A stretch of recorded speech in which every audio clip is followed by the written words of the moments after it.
continuidade aos estudos do livro, cuja concepção inicial é capitaneada sobretudo por Flávio à frente, de dar sequência a um estudo sistematizado na formatação do estudo sistematizado do espírito da Federação Brasileira de Congresso de Clínica, tomos de livros sequenciais, em que se estuda a doutrina espírita sistematicamente. A ideia é que isso será feito em reuniões, com temas a serem discutidos em cada coisa, mas como não é disponibilidade aqui, também fala da pessoa política, se não posicionar, a gente pensou fazer as palestras para produzir essa vontade de sistematizar. Mas hoje, como não é poucas pessoas, vamos fazendo esse primeiro estudo sobre a lei de reprodução, que está inserido no artigo 3º.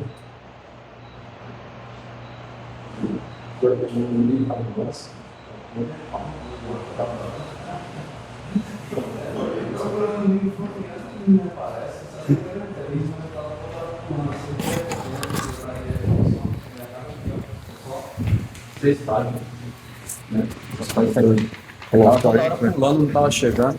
Que aí, filtro. Obrigado. E da lei de reprodução,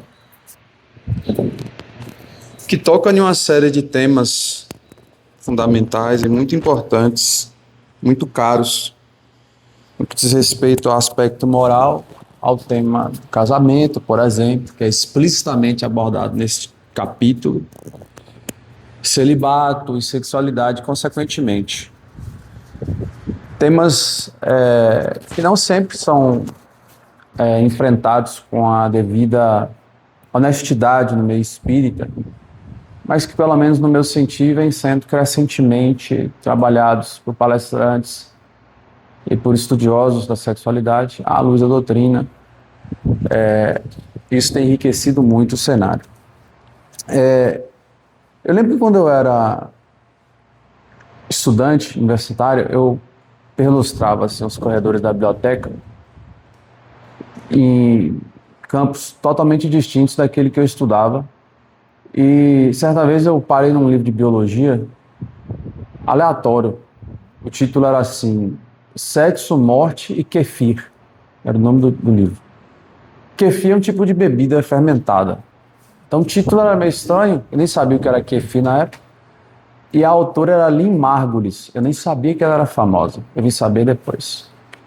E nesse livro, ela que teve um relacionamento com um astrônomo conhecido, que é Carl Sagan, que ele tem um livro sobre cosmos, ele tinha uma série de televisão muito famosa na década de 70, ele tem livros também lidos até hoje de iniciação científica, que ele era um divulgador científico. Então, ela já era famosa dessa época. E nesse livro, ela propõe uma tese de que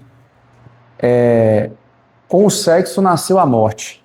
É por isso que ela fala assim, sexo, morte e kefir. Aí depois ela vai explicar o que ela coloca nesse título do livro, né? Eu não li o livro, na verdade, eu li trechos assim, lembro que eu estava na biblioteca passando, aí eu li alguma coisa, que eu vi que no livro ele era palatável para quem não era biólogo, né? Porque assim, eu não ia ficar lendo livro de biologia, eu não sei o que, procarionte, eucarionte, mas tinha alguns trechos assim que dava para entender. Aí, às vezes eu parava para ler alguma coisinha, né? Aí sempre que eu estava na biblioteca eu parava nesse mesmo, eu parava nesse mesmo setor para ler esse mesmo livro. Aí vamos dizer assim, 2 semanas, toda semana eu lia 3 páginas, né? Aí ela tem uma tese de que com o sexo nasceu a morte, e com o Eros nasceu o Thanatos. E aqui eu já resgato uma coisa da nossa mitologia grega, porque na mitologia se fala de 2 deuses importantes, que é o deus Eros, que está no livro de Hesíodo, sobre a cosmologia, e o Eros seria o deus da vida, um deus de primeira ordem, que ele seria equivalente ao deus Caos, que é o deus primeiro, e o deus Terra. E o Thanatos é o deus da morte, por sua vez. Ele é filho da noite, irmão gêmeo do Hipnos, que é o deus do sono. Aí por que Lynn Margulis fala que com o Eros nasceu o Thanatos. Eu repito, com o sexo nasceu a morte. E aqui eu já estou tratando da lei de reprodução. Porque, antigamente, e ela faz seus estudos biológicos, os seres se reproduziam por cisciparidade. É um termo biológico que significa que as células elas iam se reproduzindo homólogas entre si de forma indefinida. Então, um organismo unicelular reproduzia outros organismos iguais que eram simples e aquilo não tinha uma fusão de gametas que permitia uma evolução, como se propõe no sentido darwiniano. Mas a partir de um certo momento biológico, os seres, porque tinham carência de alimentos, passavam a engolir outros seres unicelulares. Lynn Margulis ia falando. E quando eles engoliam os seres unicelulares, porque tinha muita fome, eles fagocitavam uns aos outros, aí depois só sobreviviam aqueles que tinham condições, quando o ambiente voltava à normalidade alimentar, de eliminar esse ser unicelular e continuar vivo. E alguns morriam. Esse movimento de fagocitação, de engolir outras células, é o primórdio do sexo, de acordo com Lynn Margulis. Então, com o sexo, nasceu a morte. E com o sexo, consequentemente, os seres passaram a ser mais complexos. Tanto que, biologicamente, quando um homem e a mulher se unem para a criação da vida, aquele processo torna possível mutações genéticas para a criação de seres mais complexos. Então, graças ao sexo, e consequentemente à morte, porque a vida passou a ser finita, porque nós somos seres mais complexos, é que se tornou possível uma vida senciente, consciente e inteligente como nós a concebemos hoje. É muito interessante a tese dela, porque veja que na sexualidade e na reprodução é que se tornou possível uma vida em que os espíritos reencarnantes têm um aparato fisiológico capaz de absorver o nível de complexidade que nós vivemos hoje, biologicamente falando. Então, é uma tese bem interessante, e assim, eu parava assim, eu falava, nossa, que negócio, que ela citava coisa de mitologia, não era só biologia pura, seca, no livro, né? E isso tem tudo a ver com a forma como Deus tenta, por meio da reencarnação, nos encaixar num papel de co-criadores, na continuidade da vida, nos chamando a um dever moral, participantes da criação de outros seres, e nos colocando numa estrutura fisiológica, repito, em que a gente tem um córtex, a gente tem uma capacidade de sermos seres inteligentes, que se percebem enquanto seres conscientes.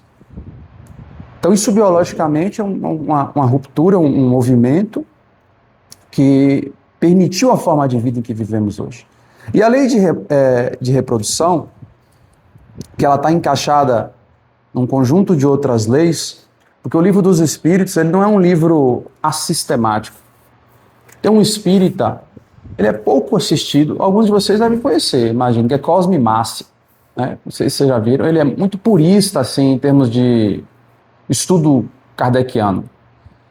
Por exemplo, ele não costuma citar Chico, Divaldo, sabe? Então, assim, o meio espírita, às vezes, resiste um pouco a esses estudiosos, mas ele é muito precioso, ele tem uma obra que é o Estudo Sistemático, Ordem Didática do Livro dos Espíritos, em que ele diz que as 4 livros do Livro dos Espíritos, que é a primeira parte, as causas primárias, a segunda é o mundo espírita, o mundo espiritual, a terceira é as leis morais, e a quarta parte, as esperanças e consolações. Elas como que encaixam sistematicamente num modelo de estudo científico clássico, porque primeiro você delimita um objeto, que são as causas primárias, depois você analisa esse objeto, que seria o mundo espírita, que está no Livro dos Médiuns, depois na terceira parte é um movimento normativo, né, que é as leis morais, você diz o que deve ser, que é o Evangelho segundo o Espiritismo, que é onde a gente está aqui. A gente está na lei de reprodução, que é a terceira lei conforme a ordem de Kardec.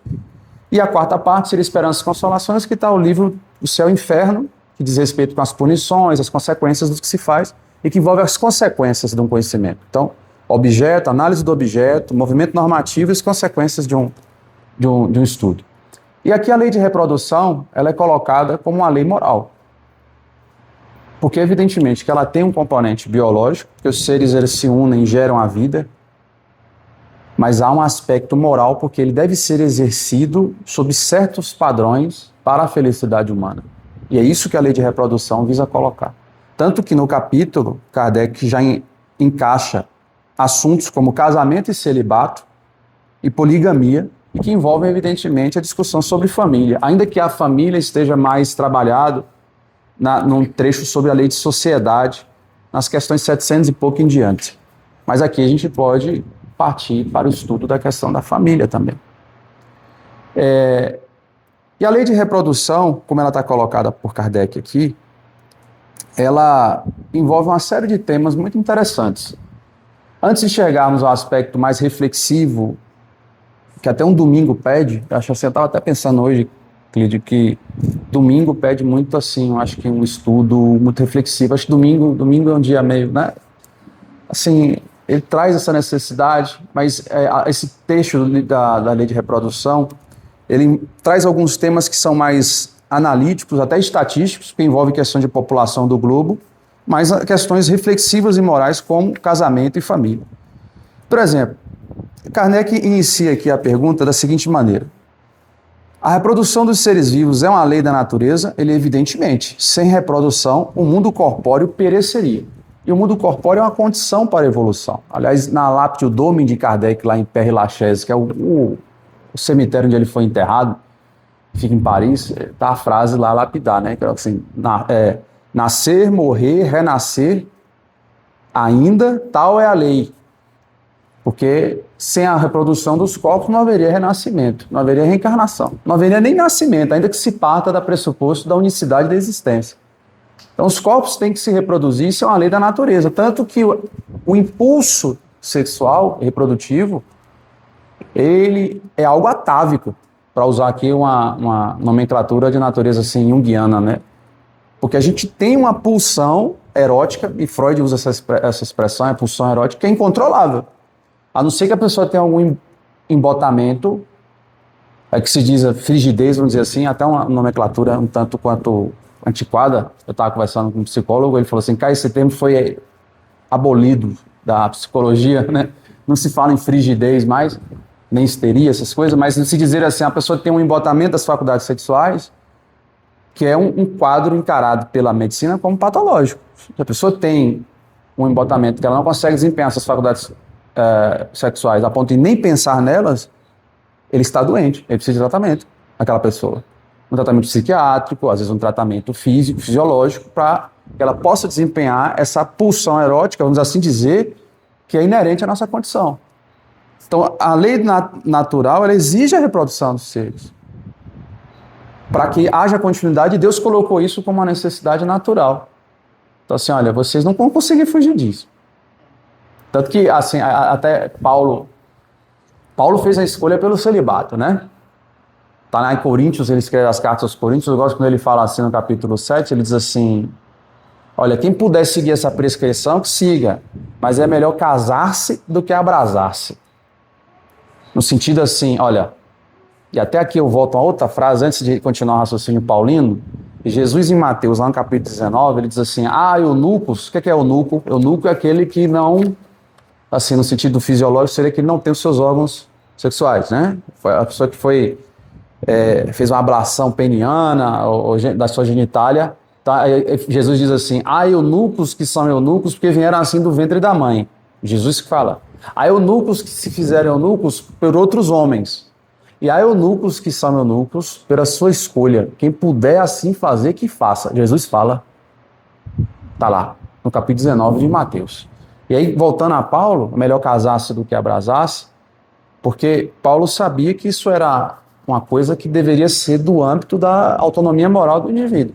Ele era celibatário, para uma finalidade nobre, porque o celibato em si não significa muita coisa. Inclusive, tem uma pergunta aqui que toca nisso. Eu vou até nela aqui. O casal sem filho, quando eles morrem, a geração deles parou ali, não deixou semente para continuar. A reprodução, ela seria um estado biologicamente desejável, mas se as pessoas escolhem não ter filhos por motivos nobres, isso, na perspectiva da lei de reprodução, é algo abençoado pela divindade. E se uma cidade dessa, todos os casais não tivessem filho, para que morresse tudo para a cidade. É por isso que a gente funciona enquanto sociedade, né? A gente conversa com os outros, né? Vocês podem ficar à vontade, viu? A gente hoje vai fazer uma palestra, mas pela a princípio, né, tinha menos pessoas, tinha um pouco, a gente fez um estudo, né? Eu ia palestrar e por isso que eu estou mais falando hoje, né? Mas fica à vontade, senhor. É assim. De deixar uma sementinha, tem que deixar uma sementinha para continuar. Senão não segue. O pensamento do senhor, eu acho, assim, na essência ele é correto, mas pode levar a deturpações, às vezes um certo juízo negativo sobre casais que optam por não ter filhos e por razões, às vezes, que a gente não sabe as quais. Socialmente, isso poderia levar a consequências desastrosas. O senhor tem razão. Socialmente. Se todo mundo parasse, é o que vem acontecendo em algumas sociedades, inclusive até chegar nesse ponto, porque Kardec fala aqui sobre controle populacional e toca. O senhor já antecipou a próxima pergunta, quando diz assim: olha, se a população seguir sempre a progressão crescente que vemos, chegará um momento em que ela se tornará excessiva na Terra. Ele está preocupado com um problema contrário. Eu vou voltar agora ao problema que o senhor falou. Que o problema que o senhor está falando é o sinal contrário desse aqui. Isso aqui está falando se tiver muita gente. Os espíritos falam, não, Deus a isso provê e mantém sempre o equilíbrio. Ele nada fez de inútil. O homem que apenas vê um ângulo do quadro da natureza não pode julgar da harmonia do conjunto. Porque nessa época aqui, vigorava muito a teoria de Thomas Malthus, que foi um demógrafo, talvez um dos primeiros a fazer estudos de demografia, e que ele falava que a população cresceria em ritmo geométrico e a comida em ritmo aritmético. Então as pessoas estavam com medo. A teoria de Malthus é de 1798, esse livro aqui de 1857. Então tinham 59 anos, desde que Malthus falava isso, as pessoas tinham pânico, tinha um crescimento populacional muito grande, não se falava em fertilizante, em revolução agrícola. Então assim, todo mundo tinha medo, vai comer o quê? Não tem pasto para todo mundo, não tem comida. Só que esse problema que você está falando é um problema contrário, que já vem acontecendo hoje em algumas sociedades. O Japão enfrenta isso hoje. O Japão está numa curva de declínio populacional. E a Europa, idem. A Europa enfrentou 2 grandes guerras, né? Teve uma desorganização enorme na sua população, porque morreu muito jovem na guerra. E a Europa hoje, o sistema previdenciário está pronto de estourar. Isso vem sendo objeto de... Aí eu pontuo o que eu falei para o senhor, de análise social. Tanto que o governo tem programas de seguridade para assistência à maternidade, de forma a estimular a mulher a se sentir confortável em ser mãe. Porque sem isso não é possível também. Esse tipo de incremento que é necessário tem que ser feito por meio de reformas legais que estimulem a maternidade e a estabilidade familiar. E só a seguridade social estável permite isso. Os países nórdicos são mais avançados nesse ponto de seguridade, a mulher tem muito estímulo, né?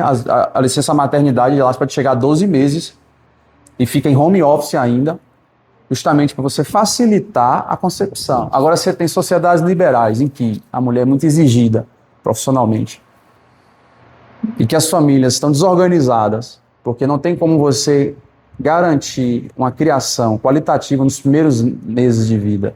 São críticos para a formação cerebral, que é uma criança até os 6, né, até 1 ano, 2 anos. Você que é professora, na verdade, você precisa ter uma mãe presente. Então, assim, essas coisas que eu estou falando, esse risco, ele tem que ser discutido socialmente. Mas já acontece em alguns lugares no mundo. O Brasil está numa curva. Inclusive, eu dei uma olhada hoje para a nossa palestra sobre um estudo da ONU em 2024 sobre perspectivas da demografia mundial, né? Que aqui é o problema contrário desse aqui da pergunta de Kardec. Kardec estava preocupado com a capacidade do mundo de absorver isso. Os espíritos dão uma resposta assim, olha, o trabalho humano e a mente humana é capaz de dar conta. Não tenho medo. E tanto foi capaz que veio a Revolução Agrícola e hoje a gente produz... O problema hoje não é produção alimentar, é distribuição. Que a gente consegue produzir. Inclusive o Brasil, acho assim, é uma coisa que às vezes me abisma um pouco, eu queria até entender, porque a gente produz carne demais, mas a carne não é barata pra gente. A gente alimenta... Do petróleo, né? É igual a fundo do petróleo, mas é atrelado a um indexador internacional. Exatamente. Né? Que a gente vende para a China, vende para outros países. Então, assim, você vê que a questão não é capacidade de produção agropecuária, né?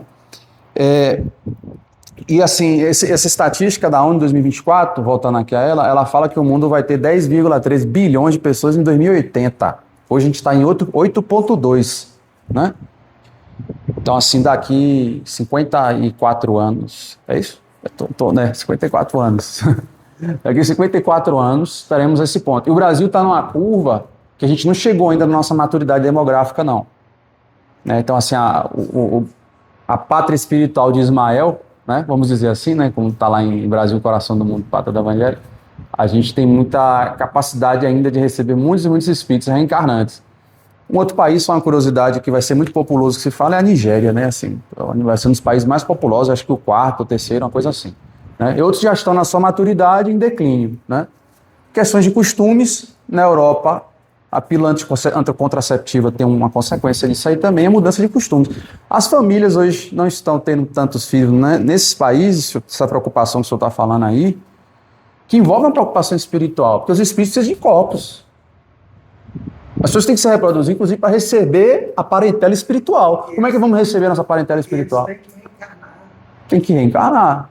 Uma família só tem 2, 3 filhos. Tem 10 espíritos. Oh, deixa eu reencarnar aí, deixa eu descer mais um. Não, quer não. Manda um corpo para mim aí, né? Não consegue reencarnar porque as mulheres não deixam. Mas não é bem assim. Tem casais, a gente tem vários casais que a gente conhece, que um dos dois não pode ter filhos. Então, já vem algo que já também a espiritualidade já vai explicar, né? Verdade. Um dos dois, às vezes, tem algum problema, ou o homem ou a mulher, não podem ter filhos. Então, aí também já vem. É porque é o seguinte, Manuel, assim, a gente tem que fazer essa análise. Eu entendo a preocupação do senhor, eu também penso essas coisas, mas a gente tem que evitar palavras que possam ser entendidas como um julgamento. Entende? Porque assim, aí esse é o risco, porque a gente não sabe as razões. Acho que tem que discutir a nível legal e chamar as autoridades a pensar, olha, está tendo um problema. O Brasil não enfrenta isso ainda, viu? Mas dizem que a nossa curva, a pirâmide, né? Tem a pirâmide demográfica. A gente está com alguns riscos aí. Mas o pessoal só discute isso à luz da Previdência, porque tem medo de Previdência. Entendeu? Assim, olha, vai inverter a pirâmide, a Previdência vai explodir e tal. Então, sim, é só uma questão econômica, mas a preocupação não deve ser só essa. Agora, deixa eu Né? perguntar. Família de 2, 3 filhos, no futuro não corre risco tremendo de dar uma crise na mão de obra, não? Por exemplo, vou te contar um caso aqui, no caso de Sabina. Os pedreiros antigos não ensinaram os filhos deles a ser pedreiros. Os filhos deles, advogado, médica, ensinaram os filhos deles a ser doutor, e não ensinaram os filhos deles a ser pedreiro. Então, eu perguntei uns 10 pedreiros antigos aqui, nenhum dos filhos deles pedreiro ensinou. Então, a hora que acabar essa safra de pedreiro mais velho, a hora que eles passaram para o andar de cima, cadê os pedreiros? Cadê uma tecnologia para estudar e compensar? Você está pensando. Segundo coisa, o médico tem que aprender a fazer o ser pedreiro também, o advogado tem que ser pedreiro. Todo mundo tem que aprender a fazer um serviço normal e sai lá da profissão dele, trabalha para casa e ele mesmo faz. Ele tem que aprender, porque não vai ter essa mão de obra, ninguém. Todo mundo quer ser doutor. Ó, É mão de obra básica. eu acho que Deus, na sua sabedoria, ele tem leis que operam independentemente da vontade dos homens. Aqui eu vou citar uma que Adam Smith, né, é um liberal escocês, e ele falava que oferta e demanda. Se faltar pedreiro, a demanda vai aumentar, o salário vai aumentar, vai voltar a ter.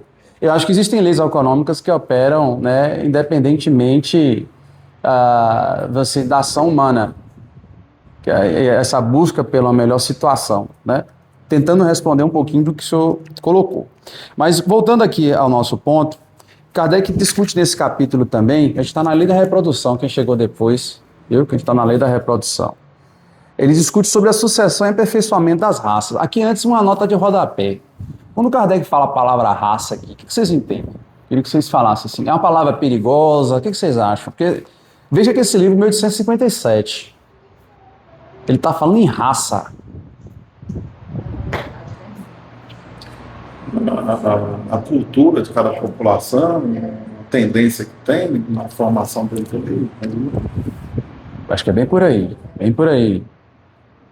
É porque essa é uma palavra, inclusive, utilizada Raça, raça humana, né? Raça humana. Mas ele fala raças, né? Raças, no plural. Por exemplo, olha a pergunta 688. Há neste momento raças humanas que evidentemente diminuem. Ele fala aqui. Chegará um momento em que terão desaparecido da Terra, né? Isto é verdade, os espíritos respondem. É que outras estão lhe tomando lugar, assim como outras raças um dia tomarão o lugar da vossa. Kardec, na verdade, utiliza essa nomenclatura no sentido como o Clídio colocou aqui, como a designação genérica a um certo agrupamento que tem características distintivas. Então, entendeu? Então, a raça africana, a raça caucasiana. Mas não é num sentido discriminatório, evidentemente. Isso é importante porque Kardec ele faz inúmeras colocações em muitos trechos da Revista Espírita, do livro A Gênese, especialmente o livro A Gênese, em que ele leva a uma estratificação em termos de desenvolvimento entre as denominadas raças por ele. Então ele diz assim, olha, existem raças mais avançadas que outras. Ele fala isso. Só que Kardec é um homem do seu tempo. Aliás, essas colocações de Kardec foram objeto de um termo de ajustamento de conduta, que é um contrato jurídico, entre o Ministério Público Federal e a Federação Espírita Brasileira no ano de 2007, e que está em todos os livros da Federação Espírita Brasileira de Kardec. No final aqui, se vocês abrirem, pegar qualquer livro a partir de 2008, edição de 2008, vocês vão ver aqui, ó, no final, tem uma nota explicativa, ó, essa nota explicativa de 6 páginas. Eu não sei se vocês já viram, né? É uma nota explicativa que a Federação Espírita Brasileira colocou em seus livros para explicar que Kardec não é racista. Porque algumas colocações dele, enquanto um homem do ano de 1900, levam a conclusões como se ele fosse racialista. Mas é porque ele utilizava a nomenclatura da época, eu repito. Naquele momento se acreditava em diferenças de raças por tamanho de crânio, né? E isso levava a distinções de capacidade mental. Mas a ciência comprovou que isso não é real. Não existe diferença. Mas aqui a palavra está bem empregada se interpretada dessa maneira. Ele quer dizer o seguinte, olha, os grupos humanos eles vão se extinguindo e outros os substituem. Tanto isso acontece que, por exemplo, eu vou voltar aqui bastante no tempo, 40 mil anos atrás existiam os chamados Neandertais. Já ouviu falar? Neandertais. Nós somos os Homo sapiens sapiens. E tem os Neandertais. Os Neandertais, eles viviam na região da Europa. O Homo sapiens sapiens ele é originário da África. Nós somos originários, enquanto espécie, da África. E o Neandertais ficava mais na Europa continental. E os Neandertais foram extintos. Então, um grupo foi extinto em razão de outro. Mas não só por isso. Nações são extintas. A gente vê nações que na história são extintas. Estou falando assim de uma espécie, né? Porque os Neandertais tinham uma aparência diferente, uma estrutura cerebral diferente da nossa. Tanto que se estuda por que eles foram extintos, né? Falam que foram um grupo assimilado por outros. Mas eles todos pertenciam à grande... Aí, agora, a resposta dos espíritos aqui, ó. Na pergunta 690. Do ponto de vista puramente físico, os corpos da raça atual são de criação especial ou procedem de corpos primitivos por meio da reprodução? A origem das raças se perde na noite dos tempos, Kardec fala. Os espíritos respondem, ou melhor. Mas como pertencem todos à grande família humana, entendeu? Então nós somos de uma só origem na perspectiva que interessa aqui, que é o quê? Nós somos espíritos ou somos carne? Nós somos espíritos encarnados. Então o que importa é a nossa condição espiritual. Aliás, eu gosto assim, até revolucionário, quando o Francisco de Assis ele fala assim, irmão, né? Ele chama os animais de irmão, porque assim, talvez um dia a gente chegue à noção de que até um canino, um equino, pertence à grande família, né? Eu não vou dizer, não vou ser radical, senão eu não quero me atrever a uma afirmativa dessa, mas a grande família espiritual de uma origem de um tronco comum, que o átomo ao arcanjo, como está lá na resposta do Livro dos Espíritos. A gente nós somos de uma origem comum, mas caminhando em momentos distintos para um destino também comum. Então, o Homo de Neandertal ele participava da grande família humana. Esse é um exemplo interessante, porque antropologicamente existem provas de que existia um homem de Neandertal, assim como outros, né? Australopitecos, etc., outras espécies de hominídeos, né? Porque não se considera os macacos hominídeos. Então, assim, é interessante essa perspectiva, porque é nesse trecho aqui, a grande família humana, que toda noção racialista de Kardec ela se perde. Porque tem gente que tira desse trecho aqui, e eu já vi detratores de Kardec dizerem que Kardec é racista. Eu não sei se vocês já ouviram esse discurso. Alguém aqui já ouviu? Você já ouviu? Tem gente que sustenta isso. Porque tem algumas frases assim, tem umas frases na Gênesis que são polêmicas. Se você pegar a frase soltinha, sem contexto, você fala assim, Kardec escreveu isso não. Você duvida. Aí a pessoa pega o livro e mostra pra você. Aí você toma um choque. Tem um amigo meu que fez isso comigo uma vez. Ele pegou a frase solta e falou assim, quem escreveu isso aqui? Aí eu falei assim, foi Lombroso, né? Algum desses caras que escrevia aqui. Aí ele, não, isso aqui foi Kardec. Aí eu tomei um susto. Mas é isso, a raça tem um sentido específico aqui, né? Alguém quer falar alguma coisa? Nós não corremos esse risco, não. É isso chegar no pessoal mais evoluído. Não é o que nós estamos em encarnação no tempo, né? Quando a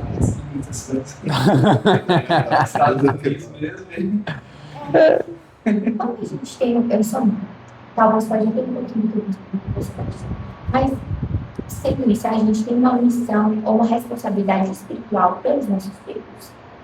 Temos, muito. Inclusive esse tema caiu, assim, para mim, assim, de forma até oportuna, que eu me tornei pai há pouco tempo, né? Minha filha vive na casa de Érica, de Clídio, um bebezinho, né? Uma filha maravilhosa deles, né? Mas, assim, eu penso que a lei moral, a lei de reprodução, ela está encaixada dentro das leis morais, não é por esses assuntos que a gente está conversando até agora, não. A gente vai chegar nesse assunto aí.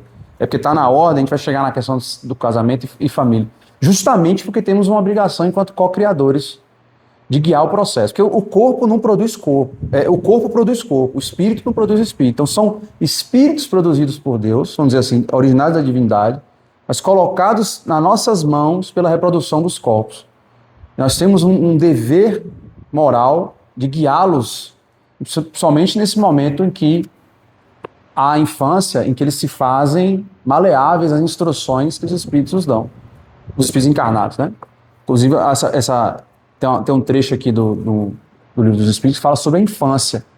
Os espíritos respondem que a utilidade da infância, dentre outras, além de garantir o desenvolvimento pleno do corpo, é justamente fazer dos espíritos recém-encarnados dóceis às influências dos adultos. É como uma chapa branca mesmo. Tanto que a capacidade de absorção de trauma, de consolidação de trauma, eu falo aqui no sentido de um psicólogo infantil, eu até citei na palestra de terça-feira, que é o Winnicott, assim, a mãe suficientemente boa, ela fala, né, que pode gerar trauma ou raiva, assim, gerar trauma na mentalidade infantil é muito fácil.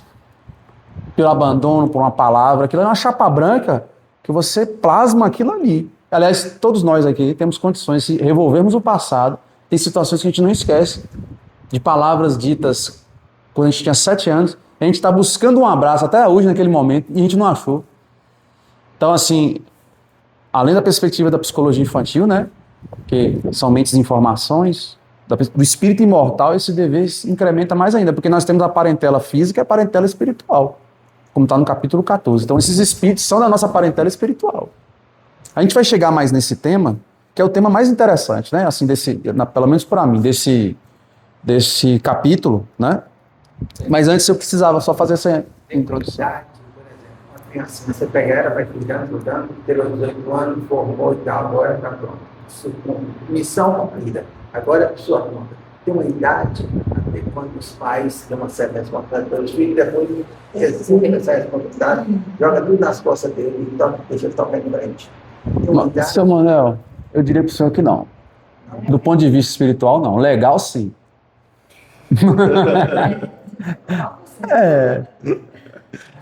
Do ponto de vista espiritual, por exemplo, a gente convive aqui no centro, né? O senhor não sabe minha vida no centro. Do ponto de vista espiritual, nem eu posso te abandonar, nem o senhor pode me abandonar. Eu tenho que ser um exemplo para o senhor tem que ser um exemplo para mim. Entendeu? A gente tem que ser um exemplo para os outros o tempo inteiro. Imagine para um filho, mesmo ele tendo 50 e você tendo 80.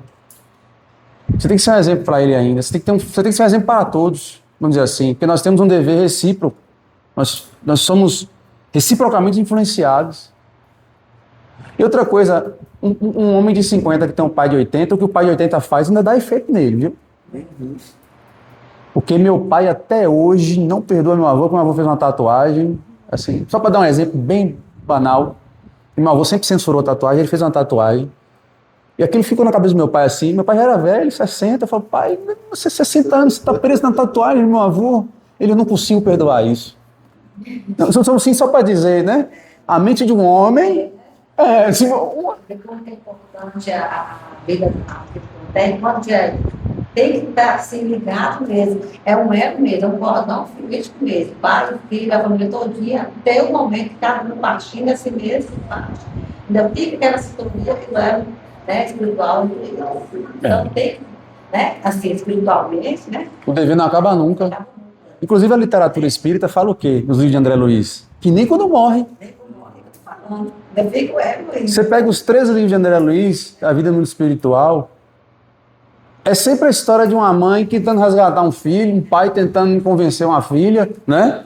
A gente está estudando na quarta aqui, Mensageiros, eu ia falar libertação, Mensageiros. Então, assim, porque a parentela espiritual, ela se constrói pela afetividade, então não tem uma questão... Essa coisa de um lapso determinado, a sociedade criou pela lei, porque tem que ter um marco, né? Inclusive, por exemplo, você fala pela lei, só por curiosidade do senhor, o dever de prestar alimentos não acaba com 18 anos, não, sabe? Se o filho estudar, vai até os 24. Só para dar um exemplo, né? Mas esse tema aqui, ele envolve a capacidade do globo em absorver espíritos, a nossa capacidade de trabalho, de inventividade para aumentar a produtividade, inclusive a inteligência artificial hoje vem sendo utilizada na agropecuária, né? Eu estava até vendo um dispositivo para matar pragas por inteligência artificial, está aumentando a produtividade aí, porque ele lê as plantas e sabe qual planta que tem praga e retira. A inteligência humana é capaz de fazer prodígios inimagináveis, produzir alimentos para absorver esses espíritos reencarnantes. Enquanto nós, sociedade, nós podemos nos organizar para permitir que as famílias possam procriar. Porque, na minha interpretação, a diminuição dessa taxa de reposição populacional, porque tem países que estão abaixo, ela se dá mais por exigências da vida social do que as pessoas decidirem não ter filhos. É porque há hoje uma escolha de se viver para si próprio somente. Isso é um recrudescimento do egoísmo. Né? É uma cultura em que se vive só para si, e ter um filho significa esquecer de si. E uma cultura em que a competitividade ela é levada a níveis inimagináveis, em que a pessoa vê ter um filho como perda de tempo. Por exemplo, eu poderia estar enriquecendo, eu poderia estar estudando, eu poderia estar cuidando da minha carreira, as mulheres, por exemplo, né? E aí essas coisas todas fazem que diminua a taxa de reposição. A senhora quer falar? Atitude egoísta. Chama. Falar. Não pode entrar no assunto, é só dar um toque, só não faz parte, não sei.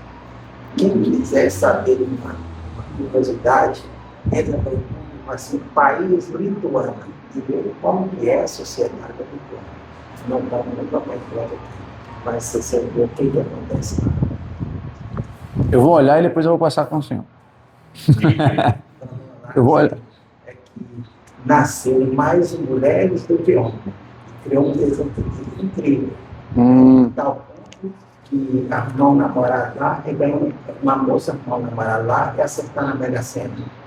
Então, a tal ponto que ela arrumou um namorado, que ofereceu um carro novo, do casa, cuida dele, o que precisar, o padrão de vida leal. O que ele precisar, dá para ele, só para ele não falar com ele.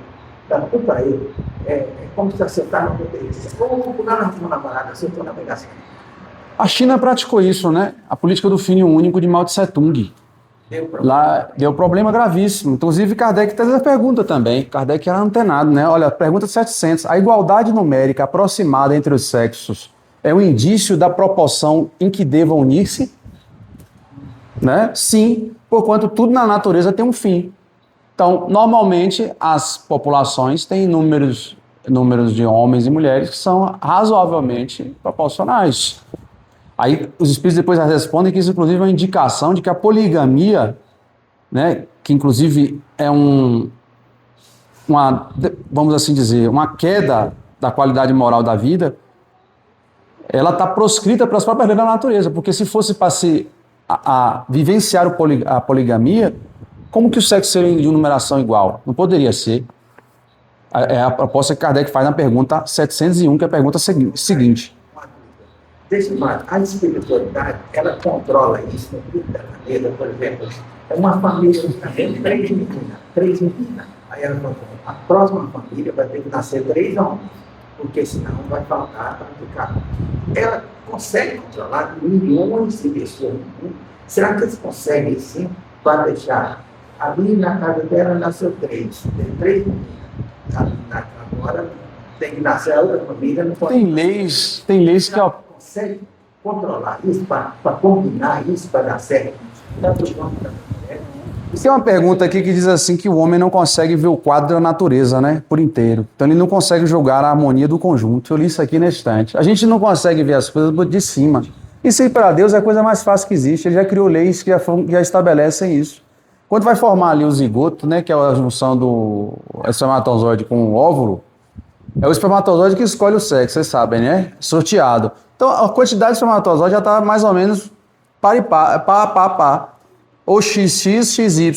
Não é assim? Na biologia? Então, assim, aí na hora que vai encaixar ali, sempre vai ter uma estatística que vai dar mais ou menos 50%. Deus já estabeleceu isso aí, não se preocupe não.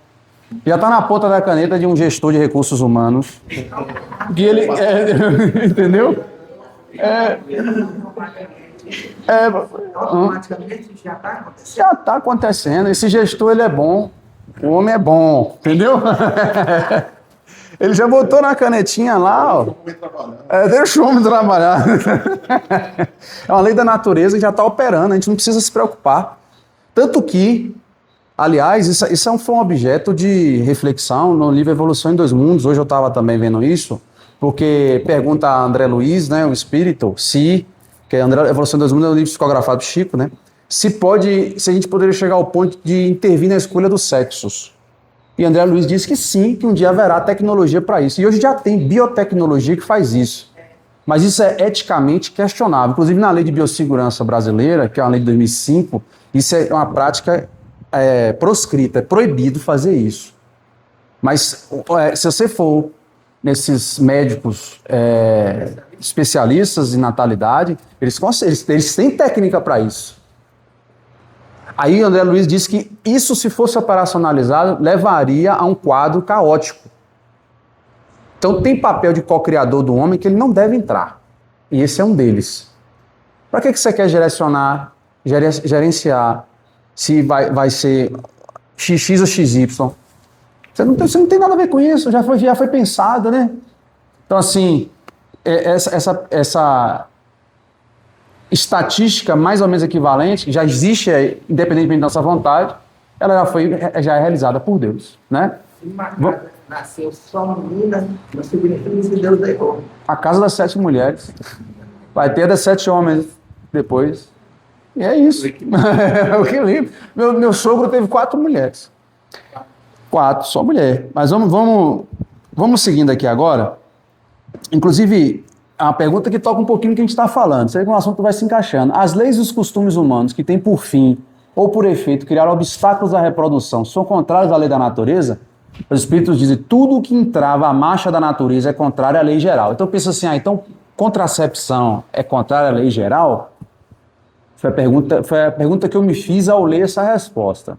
Porque parece assim, se eu devo deixar a natureza operar por si, por que eu vou usar um método contraceptivo? Mas aí vem na pergunta seguinte, que é justamente o homem intervindo na reprodução.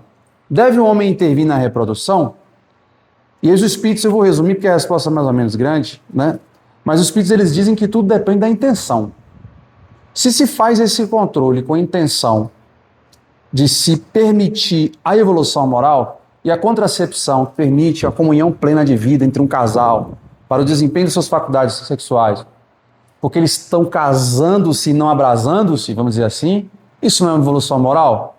Então o método contraceptivo ele entra como um mecanismo de planejamento familiar, porque eu devo estar bem para ter o meu filho no momento em que eu entendo melhor para mim, enquanto minha vida em casal, e porque eu desejo viver a minha comunhão plena de vida com a minha esposa, com o meu esposo, de forma a que o planejamento familiar esteja ocorrendo. Isso é absolutamente racional e conforme a lei de Deus. Então, aqui os Espíritos não estão querendo dizer que eles respondem na resposta seguinte, né? Que a natureza deve operar por si. Tem algumas correntes religiosas que falam isso, né? Inclusive, no seio do catolicismo, na verdade, no catolicismo eles têm até algumas... eu não sei a natureza do documento diretivo deles, né? Se é uma bula papal, dogma eu sei que não é, né? Isso aí, mas assim, eles têm algumas diretivas, eu esqueci o nome do... Eles têm um negócio de estudo, não sei que alguém já foi católico, um livro de estudo, em que eles falam que eu acho que é um documento desse, que se fala que a vida sexual deve ser desempenhada para a procriação, não se deve usar métodos contraceptivos, né? Me parece um tanto radical essa compreensão, e não é a compreensão espírita, porque tudo depende no espiritismo da intenção. E eu posso utilizar metodologias contraceptivas para a evolução moral. E isso é nobre, e isso é conforme as leis de Deus. Mas Né? tem um colega que ele adota isso. Ele Adota sexto filho. Tá porque ele perdeu católico? da família do esposo. Eles estão no sétimo filho, eles não têm condição financeira. Assim, chega a ser crianças desprovidas, assim, magrinhas, eles não. Se não for uma coisa não, mas está na Bíblia que a gente precisa. Você acredita? Agora, a doutrina espírita em si, ela não condena o método de controle da natalidade. Não condena. Certo, geral. Ó, inclusive aqui, ó, a resposta dos espíritos. Aqui é uma pergunta, eu vou ler essa, como o tema foi um pouco mais candente, eu vou ler então a pergunta e a resposta. Na verdade, ele está falando aqui de outras espécies, mas entra para a gente. Ó, entretanto, há espécies de seres vivos, animais e plantas cuja reprodução indefinida seria nociva a outras espécies, e da qual o próprio homem acabaria por ser vítima. Cometeria ele ato repreensivo impedindo esta reprodução? Veja bem, Deus concedeu ao homem sobre os seres vivos um poder de que ele deve saber usar para o bem, mas não abusar. Pode, regular a reprodução de acordo com as necessidades, mas não deve entravá-la desnecessariamente. A ação inteligente do homem é um contrapeso instituído por Deus para restabelecer o equilíbrio entre as forças da natureza, e ainda isso que distingue o homem dos animais, pois ele age com conhecimento de causa. Os animais fazem contracepção? Não. O animal não faz contracepção. O animal se reproduz, né, a ponto de ser interpretado às vezes como pragas, né, dependendo do nosso ponto de vista antropocêntrico, né. Inclusive tem um porco do mato que na região pantaneira, eu esqueci agora o nome, mas é javali, que é praga. A caça é liberada. Eu nem sabia disso, eu soube recentemente. Porque disse que não tem predador para eles, né? A natureza ainda da natureza. Ó. Mas os próprios animais também concorrem para esse equilíbrio, pois o instinto de destruição que lhes foi dado faz com que, ao proverem a própria conservação, eles tenham o desenvolvimento excessivo e talvez perigoso das espécies animais e vegetais de que se alimentam. Eles detenham, ou melhor, detenham. Né? Esse aqui é um raciocínio aplicado como o controle do homem sobre outras espécies. Mas, da minha perspectiva, pode ser também, evidentemente, aplicado quanto ao homem a si mesmo. Porque nós somos uma espécie também vivente no mundo. Nós não estamos fora do mundo, a gente está no mundo. Então, assim, a gente não deve entravar desnecessariamente e nem liberar desnecessariamente. Tudo concorre para o uso racional. Assim, e é outro ponto, olha, aí Kardec faz uma pergunta e que ele coloca uma modulação no final da pergunta, para vocês não se confundirem, olha. O que se deve pensar dos usos que tem por fim impedir a reprodução com vistas à satisfação da sensualidade? Com vistas à satisfação da sensualidade. Então, assim, eu estou querendo impedir a reprodução, ou seja, um método contraceptivo para me satisfazer sensualmente, somente isso. Aí os espíritos falam, isso prova a predominância do corpo sobre a alma, e quanto o homem está apegado à matéria. Mas tem uma modulação no final, né? Ou seja, estou praticando métodos contraceptivos só para me satisfazer de forma desvairada. É assim que eu entendo essa pergunta. Aí sim, isso é o predomínio da matéria. Né? A gente já está dando 8 horas e não chegamos na família ainda. Né? Mas vamos entrar aqui rapidinho. Né? A gente começou uns 5 minutos atrasado também, né? O que eu olhei aqui agora, faltam 2 para as 8. Mas agora a gente entra no tema que é o tema que mais nos toca da perspectiva que não é demográfica, né? Seria biográfica, vamos assim dizer, né? Que é a do casamento, que é uma instituição formalizada, mas que a definição ela não deve se aprender em muitas amarras. Porque, na verdade, eu acho que casamento é aquela comunhão plena que permite o desenvolvimento dos espíritos em laços de solidariedade. Porque casamento tem muitas formatações, e eu não estou aqui apregoando um relativismo, mas é porque no curso da história se entendia casamento de uma certa maneira no passado, que não é a mesma que se entende hoje. Antigamente era proibido o divórcio, antigamente, por exemplo, o casal era o poder patriarcal absoluto do homem, paterfamílias, né? Depois a mulher passou a ter um status de dignidade. Então, assim, a forma de comunhão de vida que o casamento visa a fundamentar, ela foi mudando no curso da história. Então, a gente tem que ter um conceito substancial de casamento, que é o quê? Comunhão plena de vida para desenvolvimento moral da solidariedade entre os seres espirituais. Então, assim, como isso vai acontecer nessa união que envolve laços de natureza sexual, afetiva, familiar, isso varia dentro de um certo conjunto em que o principal é o laço de amor. O principal é o laço de amor, pelo menos do ponto de vista espiritual. Porque, assim, eu repito, não é um relativismo assim, que quer dizer assim, qualquer coisa é casamento. Não, é o amor solidário entre os seres espirituais. E aí, sobre os laços que podem ser de um casamento como se entende hoje, né? na sua modulação. Então, esse casamento, ele é um desenvolvimento das potencialidades humanas. Tanto que os espíritos dizem, o que é o casamento? Eles perguntam, né? É um progresso na marcha da humanidade. É um progresso na marcha da humanidade. E o que seria o efeito da abolição do casamento sobre a sociedade humana? Uma regressão à vida dos animais. Os espíritos respondem, curto e grosso. Porque isso levaria a uma união casual e livre dos sexos, a um verdadeiro estado de natureza. E o casamento constitui um dos primeiros atos de progresso nas sociedades humanas, porque estabelece a solidariedade fraterna. Aqui é um elemento substancial do que é casamento. Solidariedade define casamento. E se encontra entre todos os povos, embora em condições diversas. Né? Os espíritos falam. E aqui cabe uma digressão histórica, que nessa época aqui, o casamento, ele estava, em 1857, ele estava sobre um conceito muito formalizado, muito rígido, sabe? Não existia divórcio na França, tinha sido abolido em 1816, só voltou no final do século XIX. Não estou dizendo que divórcio defina casamento, mas a possibilidade de divórcio define o nível de liberdade que o casal tem, concordam? Divórcio, na verdade, nunca é desejável, né? Assim, vamos dizer, ninguém casa pensando em divorciar, mas a possibilidade de existir divórcio ou não, ela dá no sentido de liberdade que o casal teve para se casar, né? E para continuar juntos, vamos assim dizer. A abolição do casamento seria, pois, o retorno à infância da humanidade e colocaria o homem abaixo mesmo de certos animais que lhe dão exemplo de uniões constantes. Eu me lembrei até de um passarinho, que ele tem um passarinho andorinha, não sei, de um passarinho, que ele só fica com o macho só fica com a fêmea só fica com aquele macho a vida toda. Vocês já viram isso? Então, espécie de lembrar. Hoje eu botei no Google rapidinho, mas ela estava correndo para cá, aí não deu para carregar a resposta na hora, não. Mas tem um passarinho que ele faz isso, né? Então, assim, os espíritos falam, tem animal que dá exemplo para vocês, gente. Vocês vão voltar aos brutos, né? Nós estamos já aqui no nosso horário, né? Não deu para finalizar todo o nosso estudo, mas se alguém quiser fazer alguma colocação, né? Assim, sobre casamento, dever moral. Hã? Esse continua depois? Mas depois da semana que vem é outro estudo, né?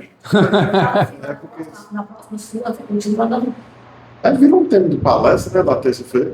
Pode ser. Falar de casamento, né? Na terça-feira, então, eu trarei esse assunto. Tem tempo que ninguém fala.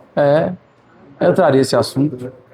Na antiguidade, a mulher não podia parar tudo que era pecado. E era pecado. Quem quer perder o céu? Deixar nessa questão do pecado e vai ter pecado no céu. Né? O que acontece? E quando eu tinha fazer uma complementar, eu ia perguntar ao padre.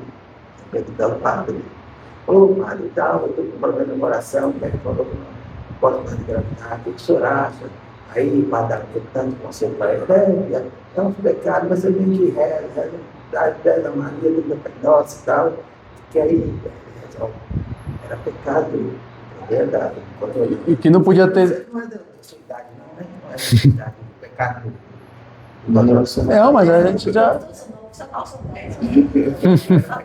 Você mesmo, e isso aí, está na cidade. Não, mas era mesmo, sim. Não era? Na verdade, a pessoa era amaldiçoada, né? É. Então, com essas reflexões, não deu para entrar tanto no aspecto da família, né? Do celibato também, que eu ia mencionar, deu para falar um pouquinho, mas eu agradeço vocês, né? E semana que vem vai ter outro estudo, domingo, na linha do estudo sistematizado. Acho que vai ser você, Lili? Não, vai ser arroz, leite, Qual é o assunto? lei da conservação. Lei da conservação. Que a gente está no título 3º. São 10.